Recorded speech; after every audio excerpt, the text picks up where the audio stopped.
Kaya tayo nakakapsat, kagyaman tayo man tigundaway tayo, makapag inadal manen, katada tayo iti may katlo nga wagas iti panakaisalakan, ket iti muna, ito'y nga wagas iti panakaisalakan, ket sila iti panakaisalakan, ket babaen iti dara, iti may kadwa, ket sila iti panakaisalakan, ket babaen iti tao.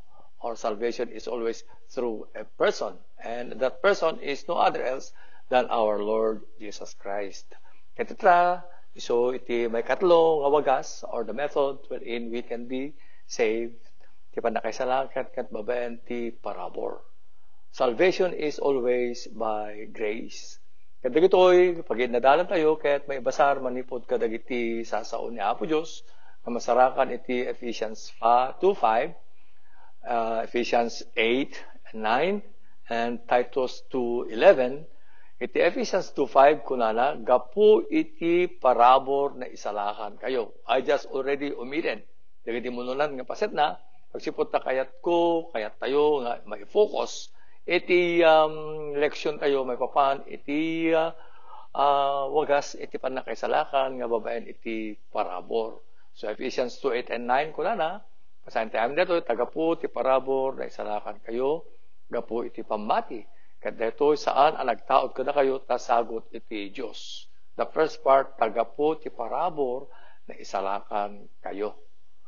Iti verse 9, saan nga aggapo kadagiti aramid, tapno awan ti siya sino man nga agpasindayaw. We have already taken up that good works can never do any good, iti panakaisalakan tayo. Iti Titus 2:11, kat sila jay kung na dito, tanagparang ti parabor, ti Diyos amang yeg ti panakaisalakan. Tanagparang ti parabor ti Diyos amang yeg ti panakaisalakan. Kadagiti sa sino? Kadagiti suamin nga tattao. Awan iti baylaglaksid. This reminds me of a very popular hymn. So tinangted iti adu nga panakabendisyon dagiti tattao. And even today, I believe that this song is continuing to bless other people. And this is the very popular song, Amazing Grace. The first part is, Amazing Grace, how sweet the sound that saved a wretch like me. I once was lost, but now I am found. Was blind, but now I see. So, dejay tayo makungkuna tayo nga, naindaklan, nakaskas daaw, datdatlag, nga parabor ni Apo tayo nga si Kristo. Salvation by grace alone means that we did totally nothing. Awan iti idararamid tayo. Nukuna tayo nga babaen iti parabor ti panakaisalakan tayo. Awan apulos iti inaramidan iti maysa nga tao. Tapnon iti kasta ikari tayo kuma nga maisalakan. We did nothing, totally nothing, to deserve or merit salvation. Simply defined, grace is God's undeserved favor. May isa nga saan tayo nga may kari, kem gapu iti parabor, ited kadato iti pabor. Parabor, pabor, laeng nga agapo ken ni Apo Dios. Naan tayo nga maikarkari. If we did not anything, no kas pangarigan ta adday iti naramid tayo, tapno iti kastaket we deserve to be saved, it will no longer be grace. No adday iti naramid tayo, ako nagtatay.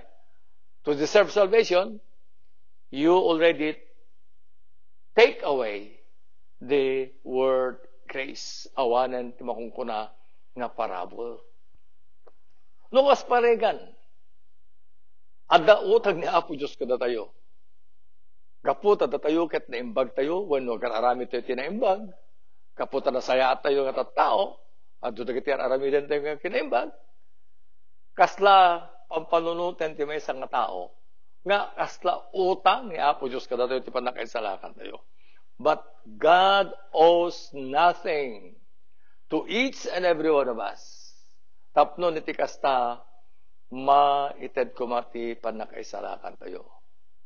Even if you tried your best, God's grace isulaeng iti wagas, iti panakaisalakan. Lukas parigat inaramid mo tingkat ka ba ilam, kat kunam nga may salakan ka, babaen ka na ganyan aramid. Again I say, you already have disregarded the word grace. Grace means that you get the opposite of what you deserve.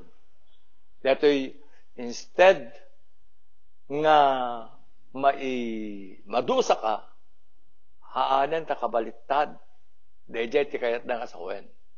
Ammo tayo meten nga ti supapak ti basol ket isuni patay. Ngam gapo iti parabor, haanan nga patay, iti lakamin tayo, no di ket di biyag. You deserve God's wrath because you have sinned against Him. Adda nga nasentensyaan tayo nga tipungtot ti Diyos ket adda kada tayo. He already has His wrath because we sinned against Him.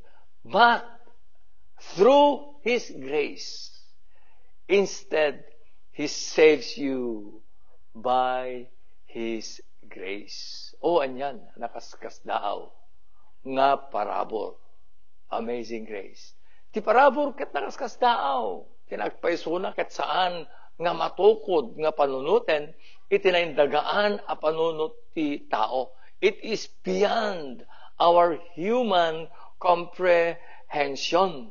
And we think it is unreasonable. Hantel Lord nga maawatan no kasano dito nga parabor. Nudad duma ibaga tayo pa nga saan nga may parbeng. Kasla saan nga umiso. Sometimes we think it as not fair. Amin tayo, iti paggargarawan tayo nga lubong, kaya tayo iti justisya. We all want justice. No adda iti maysa nga tao nga makaramid iti saan nga nasayat, expectaren tayo nga adda iti supapak iti naramid na. If someone does wrong, everybody expects that he or she should suffer the consequences. Tilaing latest nga incident, kat iso dato'y very controversial nga kaso, iti may isa nga flight stewardess, nga amok kat pa-check na tayo, nagnayagan tayo, nabuybuya tayo sa television, dato'y Dasera case, nga dagiti naganak ni dato'y flight stewardess. Kat ipukpukaw da iti hostisya. Dagiti kakabagyan di dato'y biktima, ipukpukaw da ti hostisya. Agsipod ta, adda iti pamati da, nga haan nga normal, nga kasasaad iti ipapatay dato'y nga anak ken kabagyan da. Again, they are still shouting for justice. Agsipod ta mo tayo met ngamin, nga rebeg na laeng, nga madusa, dagiti nagaramid iti saan nga nasayaat. On the other hand, iti sabali nga bangir, no ti maysa nga tao ket nagaramid iti naimbag, we expect also that he should be rewarded. Magunggunaan. Dagiti agar-aramid iti naimbag, o remet kadatayo, kagrunaan na kadatayo nga naganak. Apo, may ayo tayo, no dagiti anak tayo, ket napintas iti aramid da, nalaing da, ken wala ko agar-aramid da kadagiti makayayo. Ket anataramid tayo, we reward them. Ket tayo iti maysa nga regalo, wenno ore pa magbagalaeng, wenno de parang pressure tayo. But that is already considered as a reward. Anyaman nga ited tayo, nga ure pa magbaga, kan ure pa kadagiti pakitaan, iti parang ited kadakwada iti gunguna. But if someone does wrong, again I say, let's go back. If someone does wrong and gets rewarded, kita tayo, no ti maysa, kat agaramid iti saan na nasaya, tapos magunggunaan. In spite of his wrongdoings, katapo magunggunaan pelaeng. Agprotesta tayo. Mabalin ni Pokkaw tayo. Saan nga umiso deta? That's not fair. Agasem, nagharamid lang ang rutidakis, tapos magunggunaan. I just want to give you an example. Lukas pangarigan. Tayo may isang adake sa tao, mananakaw, nagtakaw kadagiti bambanag nga para kadagiti tattao, ket mabaling kadagiti dagot nga tattao, ket hard work iti naramid na, ket tapos takawan laeng iti may isang mangunggundaway. On some occasions, maybe dato yung tao ket nangdang rampay. Mabalin dapay napapatay na. Nagtakaw lang karo din. Dinangran na pa iti tinakawan na. Duma, dapat iti mapapatay. Nagaramid dato nga tao iti dakes. Ingana nga isuna ket natiliw. Ket iti panakatiliw na nasentensyaan nga mabitay. Ket iti aldaw ti panaka bitay na, panakapapatay na kuma, agsipunta, alak iti padayo, awam pa iti, I think they took away the death penalty dito yung Pilipinas. Ngayon medyo Amerika, before nalpas ni Trump iti termino na, dapela ay may isang nagarami dito dakas nga na sentensya iti patay kat natay iti lethal injection. Kada ito, go back to our example. Kada ito madusa iti patay. Ijay death chamber, nangeg na iti may isang imbagadamag. He hears that God will forgive all of his sins. Nga ni Apo Diyos nakasagana nga magpakawan. Kadagit iso amin na basbason na anyaman, dagiti narabin na tinakes. Tinapalabas.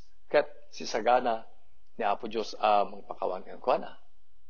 Agsipot gapo iti panamati namat kanya po tayo sa Kristo because of the trust, because of the belief, because of the faith nga niramitan niya po tayo sa Kristo.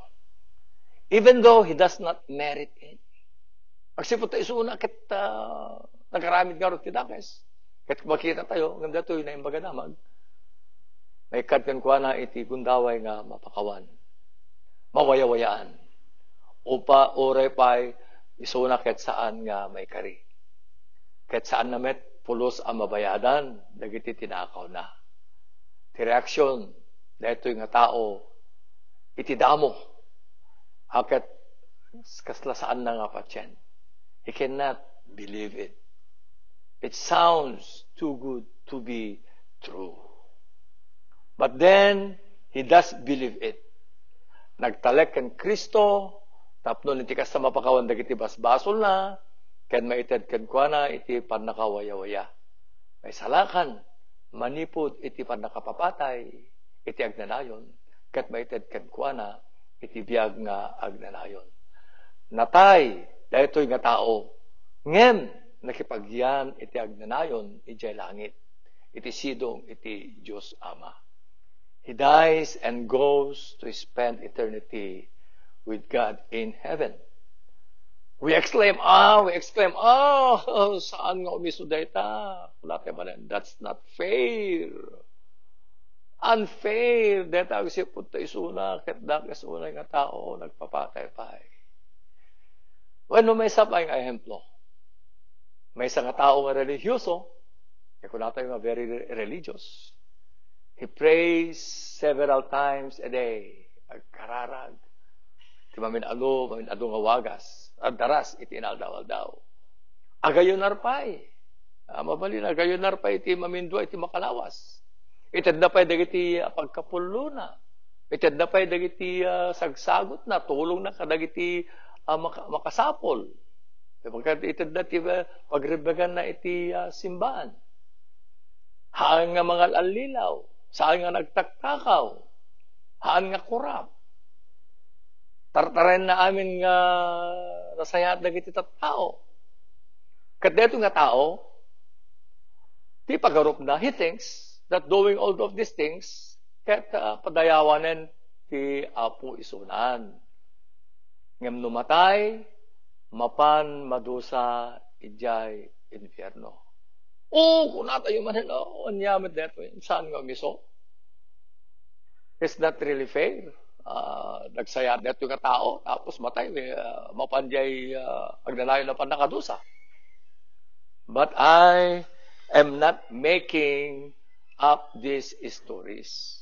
Saan nga fiksyon detoy ayaten nga kakabsat, ayaten nga nanak.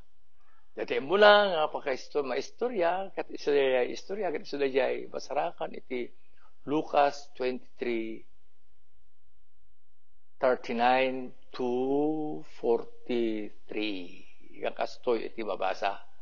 Do you have an inkling? Asino na ito'y matratratar dito'y? Basahin tayo. Iti Luke 23, verse 9, 39, kula na dito'y. Kat mesa, kadag iti tulisan, nga da, anaylan sa iti krus. Rab-rab ngisan na, kung kula na, no sika ni Kristo, isala ka mo tabagim, metlaeng, kenda kami. Kem simong bat, ti mesa, kat binabalaw na, kinuna na, oray sika, di ka pa'y kabuteng ti Diyos, idinto nga daka nga ruden iti panakadusa. Ket data, kinapudno na, rebengta nga awaten, ti maitutop, kadag iti arabid ta. Ngem detoy, awan ti dakes ka inarabid na, with regards to Jesus Christ. Verse 42, ket kinunana, Jesus, laglagi penak, inton umay ka ti pagariam. Ket kinunana ken kuana, pudno kunak ken ka, itang aldaw, makipagyan kanto kanya, ijay paraiso.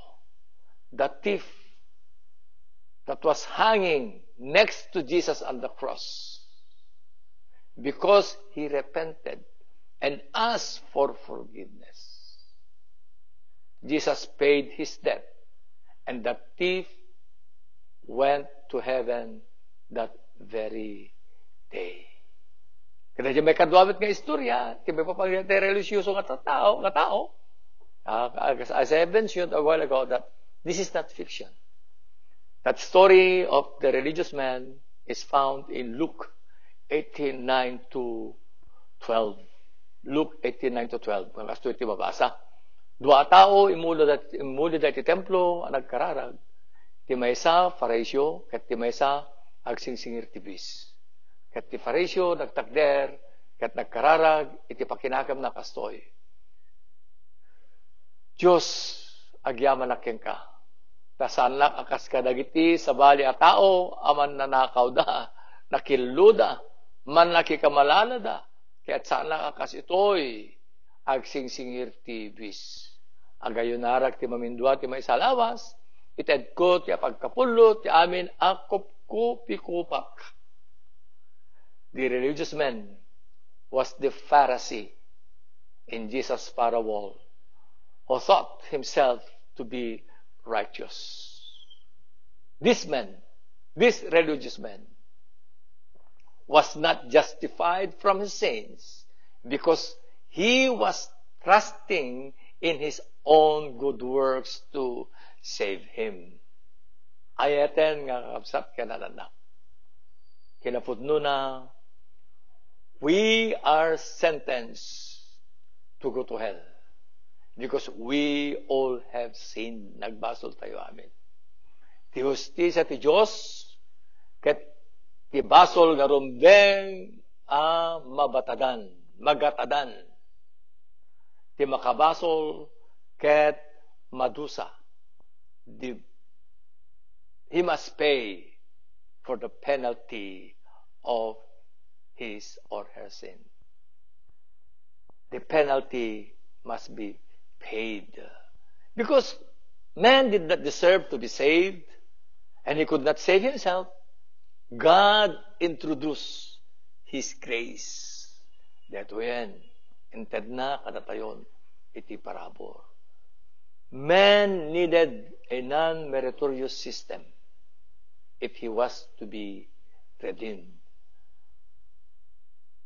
Haan akas iti aramid, dagiti tattao iti lubong. Ano kayat da, iti mawayawayaan, agaramid na kadagiti himbag.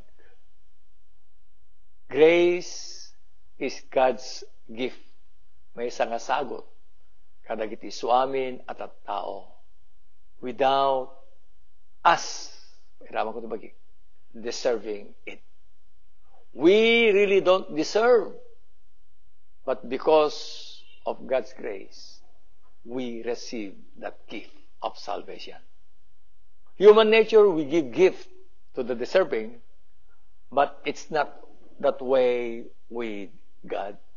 Hanakas jay, iti wagas ni Apo Diyos. Awan, tanyaman, kuma, nga may kari tayo, tapno, may salakan.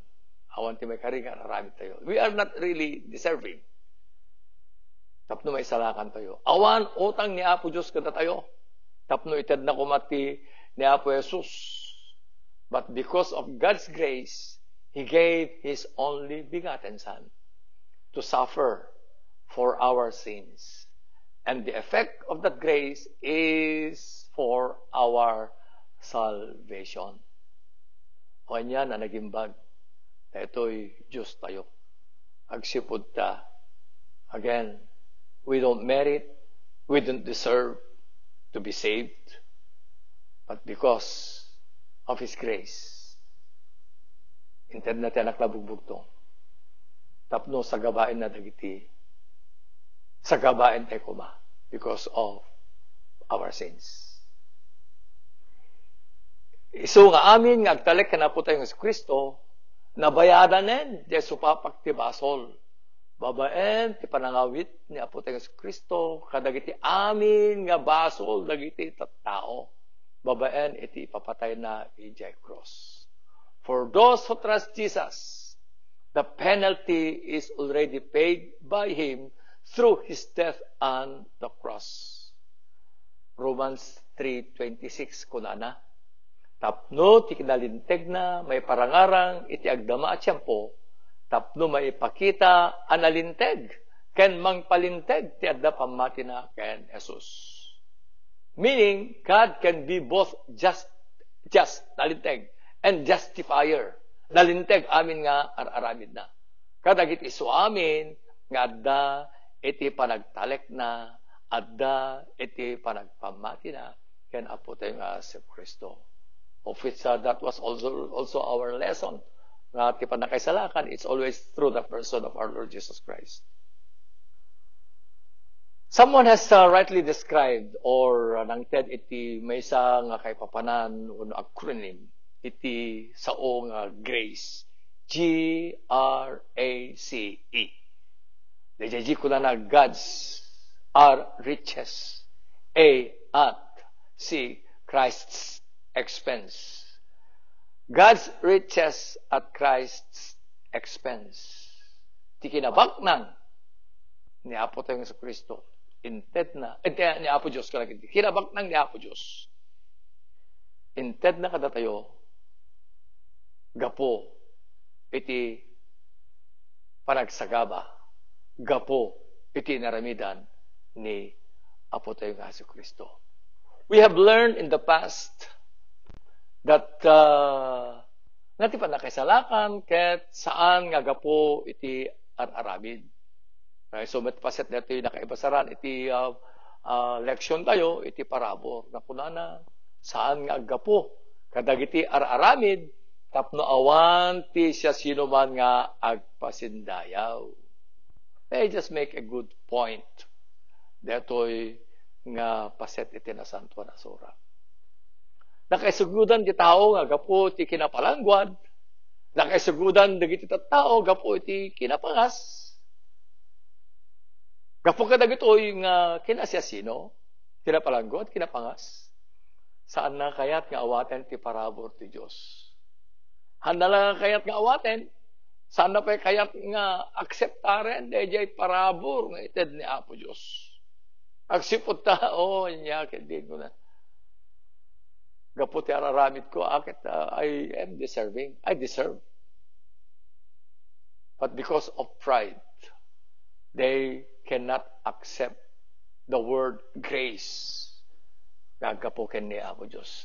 They oppose God's grace because it robs us all of our pride. May katngaminan. Dejay aramid tayo. Ti parabor na po tayo sa Kristo. Ikaten na. Iti kinapalangguan na iti tao. Ngayon gapo. Iti kinapalangguan. we don't accept God's grace. Ngem, awan sa bali nga wagas, ti panakaisalakan, there is no other way of salvation. No way. It's always God's way. It's always through by grace alone. Don't be singing with Frank Sinatra because you will lost your way going to heaven if you will sing my way. Salvation is through grace. It is by grace alone. But we also need to understand faith. And we will be taking up more about faith in our next lesson. This ends our lesson about grace. This ends about our lesson on the 3 methods of salvation. First, salvation is through the outpouring of the sinless blood of our Lord Jesus Christ. It's always through the person of Jesus Christ. It's also by grace alone.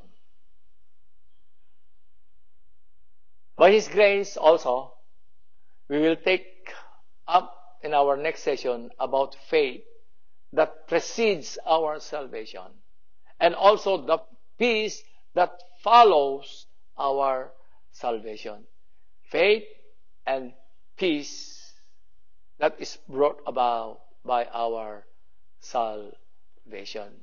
Agkararag tayo. Manakabalin kay managayat o nga Diyos, amami nga nasantuan. Agyaman kami, Apo, iti kinaparabor mo. You are such a very gracious Father. Thank you for the new and better covenant that was inaugurated at Calvary's cross. Agyaman kami manen, Apo, iti panangipalagip mo kada kami, nga no awan, nohan nga gapo iti parabor mo. Without the person of Jesus Christ, and without the shedding of the blood of your sinless and of your Son's sinless and precious blood, there would have been no forgiveness of our sins. Oh, how we praise and thank you. The beyond comprehension, love, grace, and mercy. May papaay mo tutunggal may sa kada kami. I pray that we will be empowered by the Holy Spirit so that we can live a life worthy of your continued blessings. But most of all, worthy ngagbalin nga kalasugan ti pamendisyon. May kari kami, Apo, nga mangirepresentar ken ka, that we are worthy to be your ambassadors, that we are worthy to proclaim the good news, that all must hear, that you want as much as possible, that all will come to repentance. At ako mati panagbabawi dagiti isu amin na tattao, ket awaten da kumamit na po tayo sa Apo mi nga sa Kristo akas Apo kay manubot ket Apo ti biagda. Tapno iti kasta may karida kumamit Apo iti biag nga agnanayon ita sidong mo ita langit. Detoy Apo iti adalmi detoy manen nga lawas. Katapo tulungan na kami lang kadi Apo nga agaramid kadagiti bakay ayo ta sangwana. Kataywanam ti tunggal mesa kada kami. Katinggal namanen intuno sumaruno Apo nga sesyon no panagsasarak mi manen babay na Apo ti kastoy nga wagas ti panagadal ka dagiti sasaom. Saan ko mala Apo nga manayunan dagiti panakamumi no dikat agaramid kami kadagiti bambanag nga pakaydadayawan pakaytantan-okan tanapateg unay nga nagamo. Katapo dagiti ti dawat ken kiddaw mi nga siyayaman ket isublimi Apo ti amin apan nakaitanok, amin apan nakaipadayaw, amin aglorya ken panagyaman. Kukwam ket dagiti ti pakpakasimi itinagan ni Apo Kristo Amen and amen. God bless and keep safe, keep blessed by the power of our Lord Jesus Christ. Goodbye. Goodbye. God bless. Bye-bye.